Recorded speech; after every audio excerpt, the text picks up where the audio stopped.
Day, WW3 warning, 80,000 Iranian fighters could launch ground invasion to break up Israel.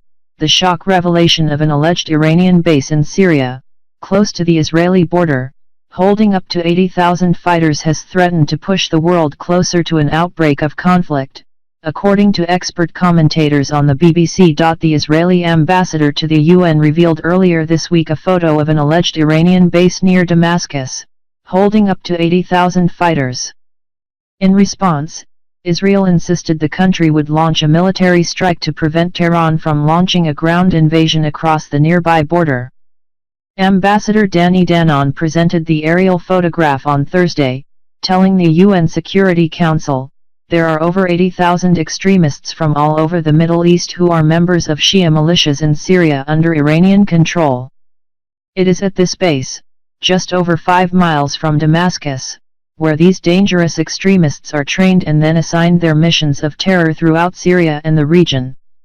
In a shocking threat to the Tehran regime, the ambassador added, "Israel has a very clear policy. We will not allow regimes that seek our destruction to acquire nuclear weapons."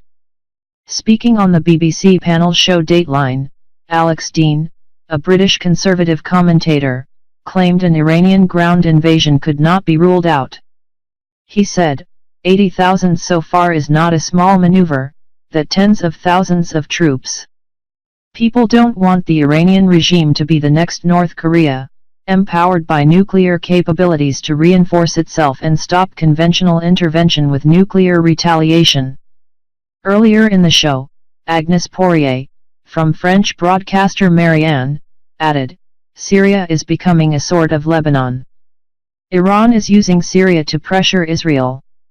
There are 80,000 Iranian forces scattered around Syria, and Israel is rightfully concerned. Iran is trying to control Damascus as much as Beirut." There are growing tensions between Western powers and Iran, ahead of May 12 deadline set by U.S. President Donald Trump, who has threatened to pull out of the Iranian nuclear deal. Mr. Trump has vowed to never let Iran have nuclear weapons, but refused to say if he would. Ambassador Danon's announcement at the UN follows the April 9 attack on Syria's T4 air base, which killed 7 members of the Iranian Revolutionary Guard Corps, including the head of its drone program, Mehdi Degan. Iran, Syria, Russia, and some U.S. officials have all said Israel was responsible for the strike, but Israeli officials have refused to comment on the matter. Israeli officials have previously stated that they will not allow Iran to entrench itself in Syria, noting it as a red line for military action. Earlier this week, Israel's Defense Minister Avigdor Lieberman agreed that his country will strike Tehran if attacked by Iran.